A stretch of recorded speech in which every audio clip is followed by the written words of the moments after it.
That makes a ton of sense, but I have another theory. That third keyboard is a Horcrux, and it currently possesses the soul of GuMiho, and he is keeping it captive. If GuMiho wins this game or is starting to win, herO can just threaten to stab it with the Sword of Gryffindor and destroy GuMiho. So that's going to be really interesting. We're going to have to keep an eye on that. Will that happen? Spawning up in the top left. Is he Harry Potter? No. It's Weibo Gaming's herO.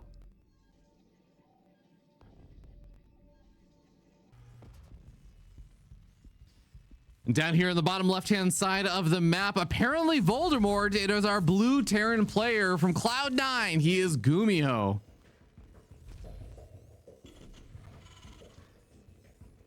GuMiho subscribes to the same setup that I do, which is the mouth hanging open when you're intensely focused. That's actually just, that's just what we do. I am looking through, by the way, I'm looking through some GSL VODs, and I'm going to see if I can, I want the deep lore on this one. I'm not content with just not knowing this. I need to know the color of the keyboard. The only thing that could have been better is if Uppatry had made, it was like this happened to Raynor instead, and we were seeing like a Raynor's keyboard get swapped out for keyboards that Uppatry had helped him with. And then that truly would have just made things absolutely perfect for me. I would have lorded that over Sal constantly. My pal Sal is a fun one to lord it over. As we get into the game here, we do see a... where did he put the barracks? He just put it in the back or just to the left? Just against the command center. Mm-hmm. So not actually hiding it, but just kind of putting it closer. I guess that was that maybe in response to a super fast probe pull from herO, like a super fast probe scout? herO loves this early harassment. There we go. Look at that. Perfect. Thank you so much, production, with the nod from the camera. Love to see that. That's what you call tandem. That's what you call working together. Oh, okay. Marine will keep this SCV safe. You never see an SCV getting sniped until you do, which is what happened in the last series. Oh man, yeah, and probes are one of my favorite units because they just are able to cause so much havoc and mischief and mayhem for Terran players. I feel like Terran players got good enough for the most part that they typically just don't take too much damage now on their workers, but man, there was a beautiful era where Terran players just took years and years and years to get used to probe harassment, and Protoss players would cause devastating amounts of mining time loss and frustration just from the little harassment on the barracks building SCV. Would you say they take terrible damage? I will say they took terrible damage. I've literally had players leave the game because they lost 2 SCVs building a barracks. Goddamn. I mean, that's if you lose 2 SCVs, I think it's fair to say it's time to go in that actual game. GuMiho, by the way, as we can see, did not scout his opponent at all. He forewent the Reaper. Is forewent make sense? He chose to forego. Forewent. Chose to forego the Reaper. So he is going to use the past tense of go. It's like it was in the past. So forego, but it was in the past. Forewent. Yeah, right. Yeah, or foregoed. He foregoed the he foregone. He foregone. Yeah. He forewented. We do see the hallucination scout once again out of herO, and he is going to be able to see that it is a medevac. It is going to be a medevac drop in the main. Hellion run by at the natural most likely. You can technically pair these units together, but herO does have a well-placed shield battery. Well, I say well-placed. It's actually a little bit exposed. There's a partial wall, but not a complete one. This could be very scary, but that's an amazing probe scout right there, seeing those Hellions. Yeah, and even forces the unload over here over at the third base, as it looks like GuMiho is going to be content just trying to go for a pylon kill and maybe try and bait enough units to go to the drop elevator plane to the main base. Stalker's already protecting him there, so just decides to go for the fight against the Stalkers, but look at all these softened up Stalkers with just their shields gone, barely any hit points left, or actually, sorry, barely any hit points gone. Just a really immaculate defense there for herO. Yeah, a lot. Oh my God, and he intercepts the drop and he gets the kill. Oh, that is so nice from herO. I was just gonna say, I was talking about the negatives of where he put the shield battery that is very far forward and exposed, but the positives are the fact that you have that very far forward shield, healing aura. Like it extends out almost to where the pylon is.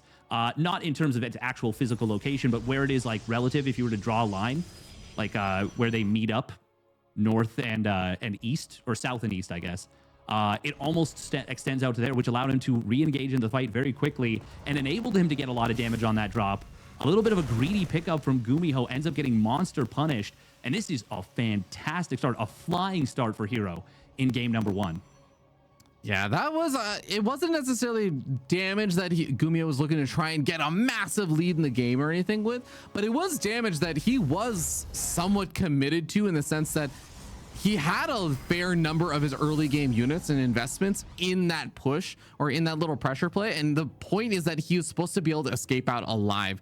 Losing all those units means that he is in a far more awkward situation. You can see that herO just gets the ability to go into his massive gateway flood, also put on pressure, and really just not have any real cares in the world about exactly what GuMiho's up to. GuMiho's only just now going to get up his extra 2 medevacs and be able to greet these stalkers at the front lines, as there is a little bit of blink micro here, but stim and combat shields are not done, and there's just the marine count, the medevac count, it's just going to be lower than it should be. I mean, yeah, losing that early Widow Mine that early medevac is so painful. We do see GuMiho has gone for a very clean build order behind this. A nice timing on the stim combat shields and +1, finishing all up at around 635, give or take. And he is going to move out with this double drop on the left side. It's not going to be an attack, though. It's going to be an attempted flank on the stalkers. Now, this is quite interesting because the way he's setting up with this, it doesn't look like he necessarily wants to actually trap these. He's going to try and draw the stalkers in on the right side, but the observer tells him, okay, your army, it's got to be somewhere else. You're missing so many units here. What is this? And herO is not getting drawn into the trap. Really nice read on the situation. Great little setup from GuMiho, but herO does not fall for it. And the scan comes in. Oh, that's wild. It really, really is. We're going to have a situation now where GuMiho is just going to have to sit back for a little bit and figure out exactly how he wants to take things on from here. Viking Scout's going to continue to build up. Marine almost makes his way up to the ramp, top of the ramp, to get a little bit of a scout out on the army composition right now. But the double drop is moving on forward. All heroes, zealots are immediately accidentally going to scout this out, but also means that the zealots get scouted out and 2 of them end up falling as they were just looking for a little bit of run by damage.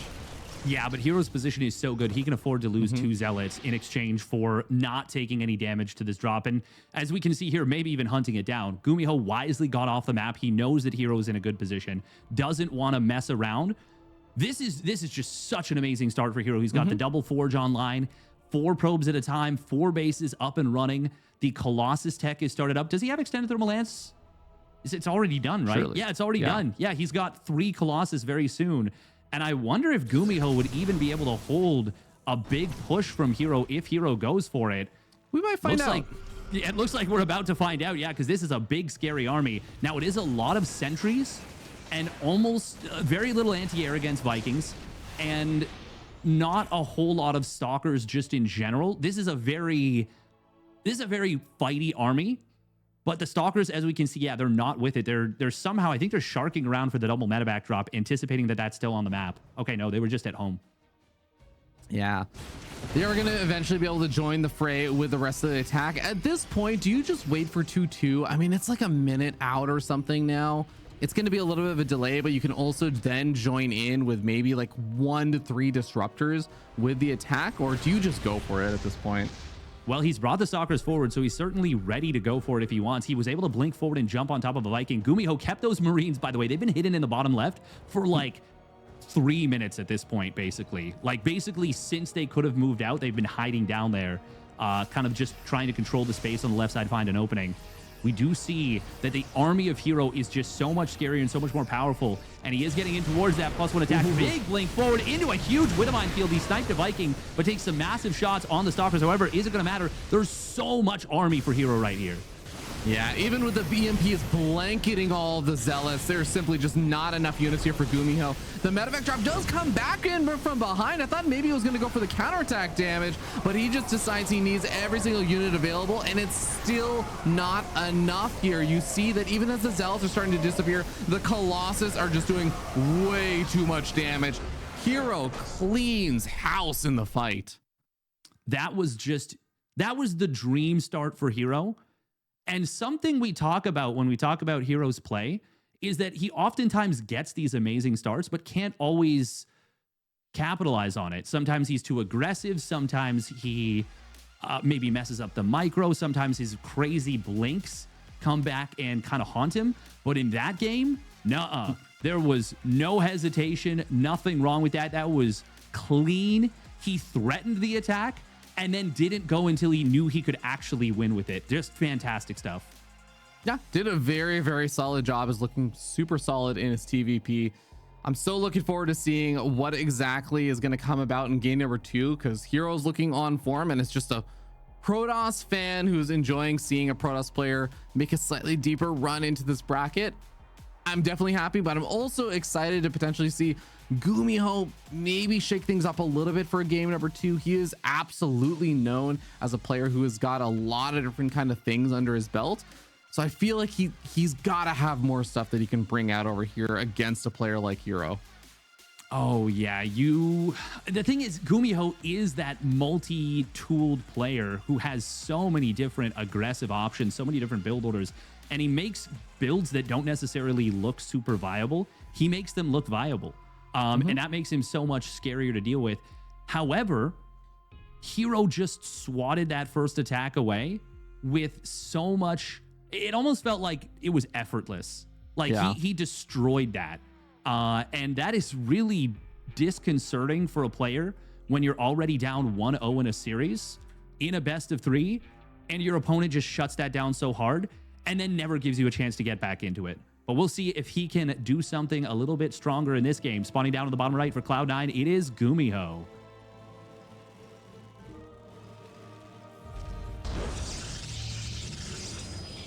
And over here in the top left-hand side of the map, we have our red Protoss player representing Weibo Gaming. He is herO.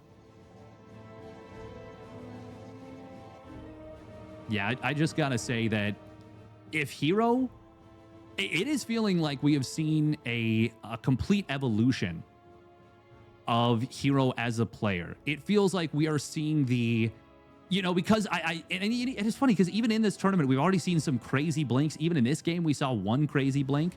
But just in general, this has been such a wild change to herO, because he does look so much more refined and so much more precise with the way he is going about things. Here's looking to be in good shape for sure. And it's definitely going to be up to GuMiho to try and shake things up. I've said it so many times before already, but this is now going to be in a very, very important game for GuMiho, because as with all these other best of 3s in the knockout bracket, this is now elimination match for GuMiho. One more loss and he is out of the tournament. He's going to walk away with $20,000, which is certainly nothing to, shake your head at, but it is still less than herO wants to go for. herO's looking eye on the prize for some of those higher winnings. I mean, going up all the way to $400,000 for first place. Oh yeah. I mean, it is, we use the term life-changing money. If you win this tournament, that is life-changing money. It doesn't matter who, even if StarCraft wins it, who's had so much financial success in SC2, especially in the last few years, and based on how he plays the game, I'm sure he's been financially prudent. So I'm sure he's still got a nice little nest egg. But it doesn't matter who wins this one, they are going to have life-changing money. And every round that you win does bring you closer and closer towards that. We do see what is going to be a proxy starport here. Okay, so you talk about build orders and you talk about having different tools. This is a very powerful build order. It can oftentimes get a ton of worker kills. Oh my God, wait, what? Cyclones? What? Is this going to be proxy Banshee, proxy Liberator? What the hell are we seeing right now? Oh my God, I can't believe that. Yeah, I was expecting like proxy like a proxy starport for the Hellion drop or something into the main base. Oh, no, that's the only thing this would ever be. Ever. But is he just gonna mix it? Is he gonna do the same thing but go for cyclones instead? Yeah. You know, okay. I think about like the micro ability of the cyclone drop in TVT, and I think he might have misclicked because he just started building Hellions. Or is he trying? Oh my God, is he trying to ultra fake this out? He finished the cyclones though, right? Yeah. He finished the cyclones, but he might be trying to wait. Okay, yeah, they're crossing the map. Okay, so it's going to be a cyclone drop and then a Hellion drop. I can see no. The Hellions run in while the cyclones are doing like pulling all of the units up to the main base, right? Yeah, that's what he wanted to do, but you can see that Zealot has given him pause, and while the Zealot won't do any real damage, it is going to keep this unit at home, which is going to allow Hero to focus on the main base. This will be a lot of damage. GuMiho coming out with something hot off the press, and the Stalker taking a lot of damage right here. It's going to go down. This is already an amazing start for GuMiho. Yeah, that's what I'm saying though, is that cyclones, if they're able to maintain lock-on range, they are so scary with their damage output. Now the medevac being so low on hit points is going to be troublesome, but I love this. The full wall in there from Hero, even though it's just 2 Hellions going for the full wall in, he's just really respecting this, because I think there's a chance that you just see 2 Hellions and you think, it's fine. Oh, I'll be okay. Oh my God, no, don't do it, don't do it, no. No. Oh, GuMiho, why? Yeah, that's a tough one. I guess he was hoping that the Hellions would be distracting Hero, and maybe he didn't see the Stalkers were there anymore, so he went for the boost out, and then as he was moving he saw that it was there and he's like, well, I'm already committed to this. If I just go back, I'm just gonna have an even lower hit point medevac. No, but he could have dropped the cyclones out. He could have dropped the cyclones out. That's a gigantic blunder out of GuMiho and completely erases any advantage he would have gotten off of that cyclone drop. And he did get a nice little advantage, I think. Because oh my God, even just keeping the medevac alive would have been good. But the fact that he loses all the units there in just a brutal miscalculation is a disaster for Gumi. Disaster is definitely the word I would go for with this. It is really, really unfortunate. Losing the first medevac. I mean, we saw how much just with the last game, losing the first couple of like the Marines and the medevac can be so impactful. Losing the investment of your factory build time on cyclones and also the medevac all at the same time this early on in the game is going to be really, really rough for GuMiho to deal with. Not to mention the fact that the starport was floating for a while, so that's like a bunch of lost build time there on the medevac. Like, God, that's just so unfortunate for him. We are going to see a drop moving out on the left side from GuMiho. It did not get spotted by this Stalker medevac or Stalker War Prism hit squad. This is already getting so much damage for Hero, and he's going to snipe down even another SCV, taking a page out of MaxPax's book. 8 workers go down. This drop must get damage. It's already been spotted and deflected. GuMiho is in so much trouble in this game. He just can't catch a break right now, Dave. He just really is in struggle busville, and it's a tough spot to be in. Where do you go from here? You're trying to defend and that's not going well. You're trying to offend and that's not going so well. It's just, you really, really have to find something, but what you're throwing out is just not sticking to the wall right now. I don't know what GuMiho should do outside of just continue to try and find little windows or little opportunities by continuing to just poke around. But if he just stays back at home, I feel like we're going to see a repeat of game number 1, where Hero just got the lead, and he's got a significant enough lead that if he just carries out from here forward, he's going to just have a deadly push that wins. That's kind of what it feels like right now. I was wondering if we were going to see this little skirmish in the middle of the map between these two forces. Blink to the left side from Hero, because of course the full army of GuMiho was there. Blink to the left side will find this. Now, yeah, you're right about that concept, that if this game just plays out normally, from here, it is really difficult for GuMiho to play it out. The thing is, Hero has gone for a fighting army. He's gone double immortal. He's gone for a lot of charge lots. He delayed his double forge, and he delayed his Colossus tech as well. So he is actually looking for GuMiho to push into him. Fortunately for GuMiho, well, okay, this is a big I want to predicate this on the fact that herO needs to not attack for this to all be true. If herO doesn't attack, with GuMiho delaying stim and really focusing on economy and sitting at home defensively, this could be a very... This could be a way for GuMiho to get back in this game. Yeah, I kind of see what you mean. And you're right. There is a fighting army here for herO, and he is already kind of like moving around with these zealots and the immortals, starting to move toward his opponent's side of the map. I was going to say there was this moment where I was like, you know, sometimes a Protoss player might say, I'm going to wait for 2 to 3 Colossus first. No. You've got the army for it. I really do feel like herO has the window of opportunity. I think you're right. There is simply just such a scary army at his front door. GuMiho has to find a way to defend. And there's no stim. That's the huge deal right now, is that with no stim, you're going to get run down by these zealots, but the siege tank positioning might be enough to bluff him back. Stim is only about 15 seconds away from completing, but herO's going right the hell now. This is GuMiho's tournament life on the line. Stim so late, and GuMiho is losing so many units. He's like, you still haven't stimmed your units? Okay, this is going really well for me. I'm going to keep going. Command center taking a lot of damage. There's not a lot of stalkers here, so it will manage to fly away, but look at the supply lead right now for herO. And now the army is so stemmed up, and a Colossus shows up of all things. Doesn't have thermal lance, but 1-1 is going to be completing alongside this Colossus. Third base not able to mine anymore, so herO's getting economically even further ahead on top of having 72 workers, still making more workers, making disruptors. Everything is just going herO's way right now, and GuMiho down 0-1 at elimination here in the World Championship. He has to summon a miracle, and herO, it doesn't even look like he's going to try and give him a chance. He's just going to say, you know what? I have done enough damage. If I come back in another minute with some disruptors, with thermal lance and everything else, if I just make sure I'm not too far forward and don't overcommit, I guarantee to win this game. Yeah, and he's taking a 5th Nexus during all of this. This truly is a herO that has really added an incredible level of patience to his play, which is so damn awesome. I am really, really impressed with what we're seeing out of herO GuMiho. I've seen him come back from some incredible games, from an incredible deficits. In fact, he did it versus Showtime just earlier today.